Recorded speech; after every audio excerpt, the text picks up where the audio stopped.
I was under a lot of depression. मुझे नहीं समझ में आ रहा था कि जिंदगी में कभी लॉयलिटी थी ही नहीं। टेंशन क्यों ले रहे हो? टेंशन मत लो, बिल्कुल भी किसी चीज की टेंशन मत लो। ভারতের জনপ্রিয় বাইক ব্লগার অনুরাগ ঢবাল, যাকে সবাই দা ইউকে 07 রাইডার নামে চেনে, একটি আবেগঘন ভিডিও প্রকাশ করেছেন যা সোশ্যাল মিডিয়ায় ব্যাপক আলোচনা সৃষ্টি করেছে। I was under a lot of depression. मुझे नहीं समझ में आ रहा था कि मैं क्या। এই ভিডিওতে তিনি ব্যক্তিগত জীবনের কিছু কঠিন মুহূর্ত এবং পারিবারিক সমস্যার কথা শেয়ার করেছেন। বিয়ের পর থেকে পরিবারের যে বিরোধ তৈরি হয়েছে এবং মানসিক চাপের কথা তিনি বলেছেন তা অনেক ভক্তকে অবাক করেছে। এই ভিডিওতে আমরা আলোচনা করছি অনুরাগের জীবনের অজানা গল্প, বিয়ের পর পারিবারিক সমস্যার কারণ, তার মানসিক সংগ্রাম, ভবিষ্যতে তিনি কি ইউটিউব ছেড়ে দেবেন।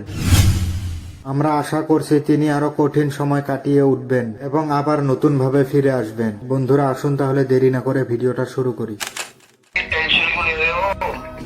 टेंशन मत लो, बिल्कुल भी किसी चीज की टेंशन मत लो। যাকে আমরা সব সময় হাসি খুশি বাইক রাইডার হিসেবে দেখেছি, যার ভিডিও দেখে লাখ লাখ তরুণ অনুপ্রাণিত হয়েছে। एक मीटअप रखा था, लेकिन उस मीटअप में काफी ज्यादा भीड़ हो जाती है, जिसके बाद पुलिस को वहाँ पर आना पड़ा। আজ সেই মানুষটা ক্যামেরার সামনে ভেঙে পড়ছেন। नहीं समझ में आ रहा था कि मैं क्या करूं और कैसे फीलिंग एलिमिनेट करूं। टेंशन क्यों ले रहे हो? टेंशन मत लो, बिल्कुल भी किसी चीज की टेंशन मत लो भाई। 5 মার্চ 2026 তিনি একটি 2 ঘন্টার ভিডিও প্রকাশ করেছে। और कैसे फीलिंग एलिमिनेट करूं।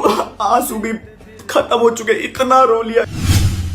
আর সেই ভিডিও সোশ্যাল মিডিয়ায় ঝড় তুলেছে। ভিডিওতে তিনি বলেছেন, বাবা মা ভাই সবাই আমাকে ধোঁকা দিয়েছে। সবকিছু শুরু হয়েছিল অনুরাগের বিয়ের পর। অনুরাগ বিয়ে করেছিলেন ঋতিকা চৌহানকে, কিন্তু সমস্যা শুরু হয় এখানেই, কারণ এই বিয়েটা ছিল একটি ইন্টারকাস্ট ম্যারেজ। অনুরাগের দাবি অনুযায়ী তার পরিবার এই বিয়ে কখনো মেনে নিতে পারেনি। ভিডিওতে তিনি বলেন, আমি যাকে ভালোবাসি তাকে বিয়ে করাটা কি আমার সবচেয়ে বড় ভুল ছিল। এক সময় যে পরিবার ছিল তার সবচেয়ে বড় শক্তি, সেই পরিবারে ধীরে ধীরে হয়ে উঠেন তার সবচেয়ে বড় চাপ। অনুরাগের অভিযোগ এখানে শেষ হয়নি, তিনি সরাসরি অভিযোগ করেছেন তার ভাই কালামের বিরুদ্ধেও। অনুরাগ দাবি করেছেন তার উপার্জনের টাকা, ব্যাংক অ্যাকাউন্ট, এমনকি তার স্বপ্নের গ্যারেজও ধীরে ধীরে পরিবারের নিয়ন্ত্রণে চলে গেছে। ভাবুন একবার, একজন মানুষ, তিনি শূন্য থেকে শুরু করে আজ লাখ লাখ সাবস্ক্রাইবারের একজন বড় ক্রিয়েটর হয়েছেন। আজ তাকে নিজের উপার্জনের জন্য লড়াই করতে হচ্ছে। ভিডিওটি সবচেয়ে আবেগঘন মুহূর্ত আসে তখন, যখন অনুরাগ বলেন তিনি মানসিকভাবে এতটাই ভেঙে পড়েছিলেন যে তিনি নিজের জীবন শেষ করার কথা ভেবেছিলেন। একজন সফল ইউটিউবার যখন ক্যামেরার সামনে বসে বলেন আমি আর পারছি না, তখন বোঝা যায় তার ভেতরের যন্ত্রণা কতটা গভীর। তিনি বলেন, যদি আমার কিছু হয় তার জন্য আমার পরিবার দায়ী থাকবে।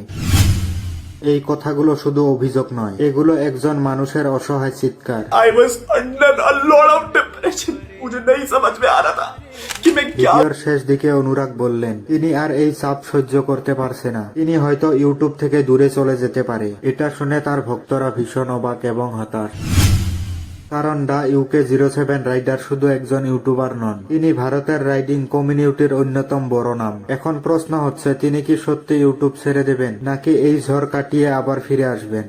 অনুরাগের এই গল্প আমাদেরকে একটা বড় শিক্ষা দেয়, সাফল্যের পেছনে সব সময় সুখ লুকিয়ে থাকে না, কখনো কখনো হাসির আড়ালে লুকিয়ে থাকে কষ্ট এবং একাকিত্ব। আমরা আশা করি অনুরাগ এই কঠিন সময় কাটিয়ে উঠবেন। এখন আপনাদের কাছে প্রশ্ন, আপনারা কি মনে করেন অনুরাগ যা বলেছে তা কি সত্যি, নাকি এর পেছনে কোনো অন্য গল্প লুকিয়ে আছে? কমেন্টে আপনার মতামত জানাতে ভুলবেন না।